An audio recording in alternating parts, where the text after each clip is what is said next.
मेरा नाम दीपक रामूभाई जायसवाल है। दीपक जी, क्या मामला है जरा आपका बताइए साथ में। देखिए गए साल नवंबर महीने में ही मुझे जो है ना चलता फिरता था तो मतलब स्वस्थ तो था मैं, लेकिन चलता फिरता था तो मुझे है ना थोड़ा सांस में तकलीफ़ होती थी लेने के लिए, चलने फिरने में, स्टेयरकेस चढ़ने में। तो मैं डॉक्टर के पास चेकअप के हिसाब से गया कि चेक कर लूँ क्या प्रॉब्लम है क्या नहीं है करके।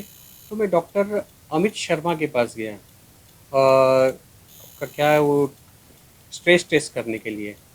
तो डॉक्टर अमित शर्मा के पास स्ट्रेस टेस्ट करने के लिए गया तो उन्होंने बोला आपका स्ट्रेस टेस्ट है ना पॉजिटिव है करके, तो आपकी एंजियोग्राफी करना पड़ेगा क्योंकि अब ब्लॉकेज वगैरह है तो कितना है क्या है देखना पड़ेगा, चेक करना पड़ेगा, तो उसके लिए एंजियोग्राफी करना पड़ेगा।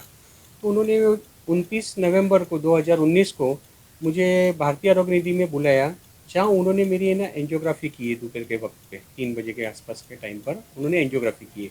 और उन्होंने ओटी में लेके गए जब भी 4-5 और दूसरे उधर थे, जो स्टाफ थे, 5-6 स्टाफ थे उधर, तो वो उधर बैठे थे, उधर थे खड़े। तो मुझे बताया गया कि सामने मॉनिटर था, तो उन्होंने मॉनिटर के अंदर आपको दिखेगा कि आपके हार्ट में किधर ब्लॉकेज है और क्या है पूरा दिखेगा आपको। तो मैं बोला ठीक है। तो उन्होंने वो किया, मेरा क्या नाम वो का एंजियोग्राफी किया उन्होंने, प्रोसेस चालू, तो मुझे वो इसमें मॉनिटर में पूरा दिख रहा था मुझे, जिसके अंदर मुझे मेरी नस दिख रही थी, उसके अंदर वो वायर डाले थे वो भी दिख रहा था क्लियर क्लियर। इधर मुझे ब्लॉकेज नहीं दिखा, और आगे ऐसी नस थी एकदम एकदम बारीक थी, पतली थी, जो जब भी डाई इंजेक्ट करते थे हाथ में से तो वो दिखती थी, मतलब स्पार्क होती थी, तो उसके अंदर भी किधर ब्लॉकेज मुझे दिखाने किधर भी। तो डॉक्टर ने मुझे बोले आपका तो हार्ट, बोलते हैं हार्ट के अंदर आपका एलईडी मेन लाइन में, एलईडी लाइन में 90 to 95% ब्लॉकेज है करके। उन्होंने किधर मुझे दिखाया नहीं, ना ही मुझे दिखा ना ही उन्होंने दिखाया, लेकिन वो माहौल ही ऐसा था, क्या करेंगे, जान की बात थी। तो फैमिली वाले को और मुझको ऐसा बताया गया कि जान को भी खतरा है, अभी अगर है कर लेंगे तो अच्छा है, नहीं तो जान को खतरा है करके। हालांकि मेरा ब्लॉकेज वगैरह नहीं था उसके अंदर कुछ भी, तो फिर भी उन्होंने ज़बरदस्ती, मतलब मुझे फंसा कर, झूठा बताकर उन्होंने मेरा ये शस्त्र किया कि उन्होंने स्टैंड डाला मेरे इसमें, ऐसा बताकर। अभी ये ऐसा हो गया, मुझे फिर दवा वगैरह चालू था, या दवा का सब डोज इतना भारी रहता था कि मुझे ना वो समझ में नहीं आ रहा था कि, मतलब मैं दवा वगैरह खाता था तो मुझे, मेडिसिन लेता था तो मुझे एकदम नींद जैसी आती थी ज़्यादा करके। और ऐसा ही ये 4-5 महीना निकल गया। बाद में लॉकडाउन हो गया मार्च महीने में, तो उसके बाद मुझे ज़रा सब याद आने लग गया, सब खाली रहने का दिन भर, तो याद आने को लग गया। तभी उन्होंने मुझे बताया था कि मॉनिटर के अंदर तो कुछ ऐसा दिखा नहीं था, उन्होंने बोला था मॉनिटर, और वो भी जो कर रहे थे मॉनिटर में देख के ही कर रहे थे, जिधर ब्लॉकेज वगैरह कुछ भी नहीं दिख रहा था मुझे, और ना ही उन्होंने बताया था मुझे। तो ये ऐसा चलता रहा। तो अभी फिर जब नवंबर में 6 तारीख को ये लॉकडाउन, मतलब डॉक्टर ने डिस्पेंसरी खोला, तो मैंने उनका पहले से अपॉइंटमेंट लेकर 6/11 को 2020 को उनके पास में गया। तो उनके पास डॉक्टर अमित शर्मा जी मिले। उन्होंने पूछा क्या बात है क्या नहीं, मैंने बोला सब ठीक है, लेकिन डॉक्टर साहब दवा सब मेरे को सब, मतलब नींद सा आता है, एकदम सुस्तार होता हूँ, मतलब कुछ कर नहीं पाता हूँ। तो बोले नहीं, अभी दवा का उन्होंने पावर, फिर कम पावर वाली उन्होंने दवा करके दी है। बोले उन्होंने और 2 साल आपको ये खाना पड़ेगा करके, ये दवा जरा इसका कॉपरेट करो, इसके अंदर करना पड़ेगा, ये इतना 2 साल दवा खाना पड़ेगा। मैं बोला ठीक है। फिर मैंने, डॉक्टर साहब मेरे को एक डाउट है, आपने मुझे बताया था जब ऑपरेशन एंजियोग्राफी करते वक्त, मुझे आपने बताया था कि ये जो आपका रहेगा पूरा, इसके अंदर मॉनिटर के अंदर पूरा दिखेगा। तो मॉनिटर में तो मुझे किधर भी कुछ दिखा नहीं ब्लॉकेज, और ना ही आपने बताया मुझे कि इधर ब्लॉकेज है करके।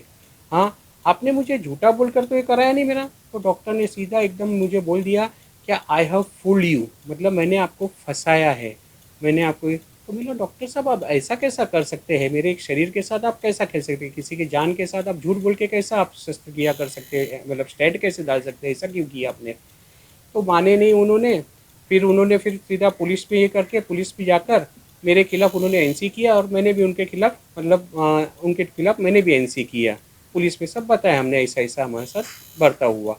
तो उसके बाद हमने पुलिस में, मतलब पुलिस स्टेशन में सादा एनसी हुआ था, तो हमने हमारा जो हमारा कायदेशीर जो कंप्लेंट है वो हमने पूरा पुलिस स्टेशन में वगैरह हमने दे दिया। और उसके बाद मेरा स्टेटमेंट भी लिया गया, मैडम थी उन्होंने मेरा स्टेटमेंट भी लिया है।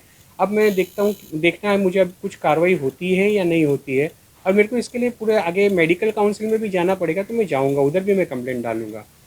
और क्या मेरे को, चाहते हैं इस पे आप मैं न्याय चाहता हूँ, मेरे साथ मेरे जो, मेरे को उन्होंने फंसाया है, फंसा कर मेरे से उन्होंने पैसा ऐंठा है, और मेरे शरीर के साथ उन्होंने जो किया है और दवा से मेरे को कमज़ोर कर दिया है, तो मैं इसके लिए न्याय चाहता हूँ, मुझे इसके लिए न्याय मिले, कायदे से कार्रवाई हो।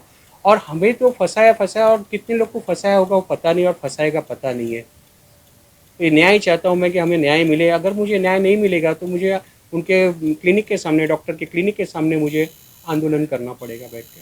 तो देखिए, हम हमारे देश में हम डॉक्टर को भगवान मानते हैं, भगवान का दर्जा देते हैं, क्योंकि हमें वो जान देते हैं, नहीं लाइफ देते हैं। लेकिन ये डॉक्टर अमित शर्मा जैसे डॉक्टर जो जो विश्वास है उनके ऊपर, वो विश्वासघात करते, ट्रस्ट करने लायकी के नहीं है, लायक के नहीं है वो। तो मैं ये चाहता हूँ जैसे मेरे को और मेरे परिवार को उन्होंने झूठा बोल के जो शस्त्रक्रिया स्टैंड डाले उन्होंने, और करीबन 2,28,000 रुपये हमसे उन्होंने हेटे, गलत बोलकर उन्होंने, जो मुझे ब्लॉकेज नहीं था फिर भी उन्होंने बताकर लिए है। मैं ये चाहता हूँ कि मुझे न्याय मिले और उनके ऊपर कायदे से जो कार्रवाई होती है, कड़क कार्रवाई होती है वो करे, जिससे वो मेरे जैसे और किसी को भी वो फंसा नहीं सके, लूट नहीं सके, और उसका शरीर के साथ खेले नहीं, जीवन के साथ खेले नहीं।